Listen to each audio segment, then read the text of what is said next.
Asia কাপের সূচি চূড়ান্ত হয়েছে আগেই, তবে ২৬ জুলাই সেই সূচিতে শুধু গ্রুপিং আর ম্যাচের তারিখই বলা হয়েছিল। ভেন্যু আর ম্যাচ শুরুর সময় জানানো হয়নি। এবারকার ম্যাচ কোথায় কখন সেটি জানিয়েছে এশিয়া ক্রিকেট কাউন্সিল এসিসি।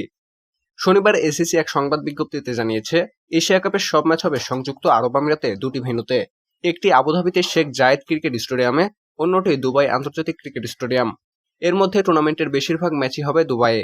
১৯ দিন ব্যাপী ১৯ ম্যাচের এই আসরে ফাইনাল সহ ১১ ম্যাচ হবে সেখানে। আবুধাবিতে ম্যাচ হবে ৮টি। গ্রুপ পর্বে বাংলাদেশের সবকটি ম্যাচই আবুধাবিতে। ১১ সেপ্টেম্বর নিজেদের প্রথম ম্যাচ আবুধাবিতে হংকংয়ের বিপক্ষে মাঠে নামবে বাংলাদেশ। ১৩ সেপ্টেম্বর শ্রীলঙ্কা ও ১৬ সেপ্টেম্বর আফগানিস্তানের বিপক্ষে একই মাঠে খেলবে বাংলাদেশ। সব ম্যাচই শুরু হবে বাংলাদেশ সময় রাত ৮টায়। অবশ্য শুধু বাংলাদেশ নয়, টুর্নামেন্টের একটি ম্যাচ বাদে সব ম্যাচই শুরু হবে রাত ৮টায়। ১৫ সেপ্টেম্বর দুটি ম্যাচ। সেদিন আবুধাবিতে সংযুক্ত আরব আমিরাত ও ওমানের ম্যাচটি শুরু হবে বাংলাদেশ সময় ৬টায়। অন্যান্য ম্যাচে রাত ৮টায় মুখোমুখি হবে হংকং, শ্রীলঙ্কা।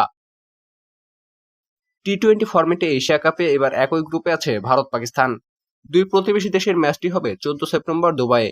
এ গ্রুপে অন্য দুই দল ওমান ও স্বাগতিক আরব আমিরাত অপেক্ষাকৃত দুর্বল হয় ভারত ও পাকিস্তান গ্রুপ সেরা হয়ে সুপার ফোরে ওঠার সম্ভাবনা বেশি।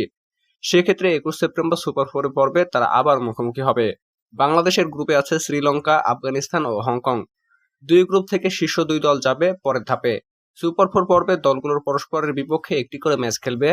সেখান থেকে দুই দল লড়বে ফাইনালে আগামী ২৮ সেপ্টেম্বর। ভেন্যু ও সময়সূচি ঘোষণা করে এশিয়া ক্রিকেট কাউন্সিলের সভাপতি মহসিন নাকভি বলেন, গ্যালারি ভরা দর্শক আর সত্যি শ্বাসরুদ্ধকর কিছু লড়াই দেখার অপেক্ষায় আছি।